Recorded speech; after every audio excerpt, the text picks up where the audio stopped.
السلام عليكم ورحمة الله وبركاته. نحمده ونصلي على رسوله الكريم وعلى آله وأصحابه أجمعين. আমরা আলোচনা করব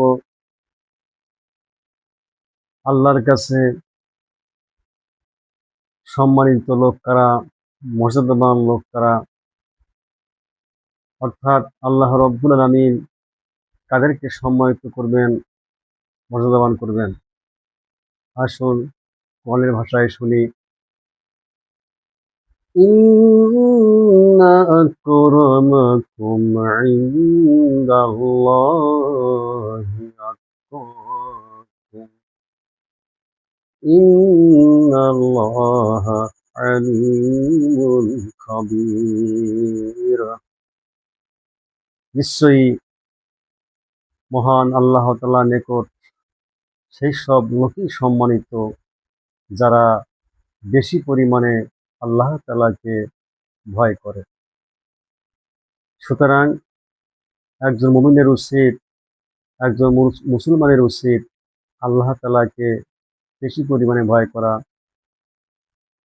সম্মানিত হওয়ার জন্য তার কাছে। এই জন্য আল্লাহ তাআলা কোরআনুল কারীমে অনেক জায়গায় বলেছেন, ইয়া আইয়ুহাল্লাযীনা আমানুত্তাকুল্লাহ, হে ঈমানদারগণ তোমরা আল্লাহকে ভয় করো।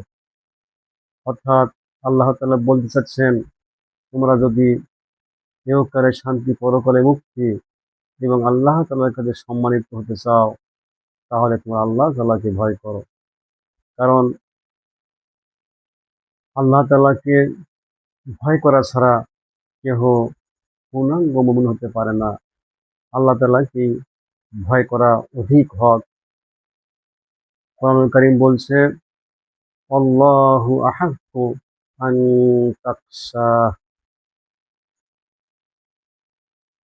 আল্লাহ তাআলাই অধিক হক রাখেন যে বান্দা তাকে বেশি পরিমাণে ভয় করবে, ডিপলি ভয় করবে, গভীরভাবে আল্লাহ পাককে ভয় করবে। এই জন্য পৃথিবীর কোনো মানুষকে ভয় করা যাবে না, বরং আল্লাহ তাআলাকে ভয় করতে হবে যদি আমরা ঈমানের দাবি পূরণ করতে চাই। মহান আল্লাহ রব্বুল আলামিন আমাদেরকে তৌফিক দান করুন। আসসালামু আলাইকুম ওয়া রাহমাতুল্লাহি ওয়া বারাকাতুহু।